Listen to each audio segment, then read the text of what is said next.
Paragraphs 9 through 11, I'd say roughly. Again, much like the previous section, you could end up deciding to cut it shorter and having fewer numbers of paragraphs. But that's okay, that's not a problem. It really deals with the second approach to the problem. Instead of the Kantian attempt to rebuild religion, a view of kind of asking what is the function or the purpose of religion. Again, like I say, 3 paragraphs maximum. You can certainly do it in 2 or, even 1 at a push. The final section of Westphal's video is entitled Hume, the Hermeneutics of Suspicion. Now, the important thing to remember is, what does that mean? Hermeneutics of suspicion. Well, hermeneutics means interpretation, so what this whole section, including Hume, Marx, Nietzsche and Kierkegaard, is about interpreting religion from a point of view of suspicion, being suspicious as to what it is for. Hume, who is our main thinker here, and is the only person you're going to need to talk about at any kind of length, in his book, The Natural History of Religion, holds that religion has developed from, or monotheistic religion such as Christianity or Islam has developed from polytheistic background. He holds that polytheism is perhaps more ethical insofar as the multiplicity of gods allows for a greater degree of tolerance. Monotheism seems to create an atmosphere of self-interest, trying to flatter the gods, but also a matter of trying to kind of gain influence and prestige amongst society, being able to appear kind of holier than thou or more righteous.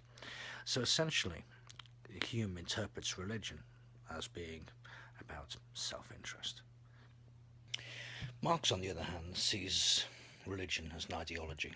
It's an ideology intended to protect the bourgeoisie, to protect the ruling classes, to maintain the status quo, by suggesting that, the status quo is put there by God, so to argue against it is to essentially to disobey God, and support in that throughout Scripture.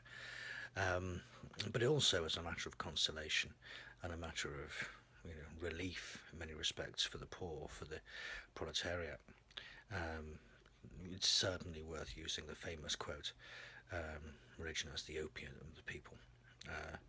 It keeps people dreaming, it keeps people placid, it keeps people from kicking up a fuss, it keeps people from looking towards a future life after this life. So it's an ideology intended to maintain the status quo. Nietzsche and Kierkegaard are both people you need to kind of just deal with very briefly. If at all. It's entirely plausible that you could kind of entirely skip it, which is available. I would certainly make sure that you're able to write a paragraph or so on them, just in case. Nietzsche essentially holds religion to be slave morality.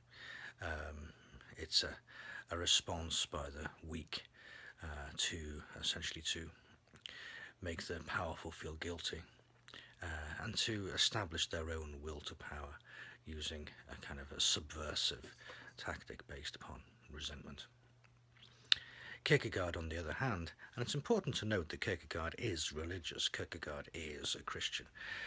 He holds that religion operates too much in support of the status quo. It's rather than kind of representing the challenge to the status quo that Jesus kind of presented. It seems to be supporting the establishment, and this seems to be a problem. Now, in essence, that's your AO1. That's all that you need to say. You don't really need to say significantly more than that. So that's, paragraphs all the way from 1 through 11. You want to play around with this, try and kind of present it as you can.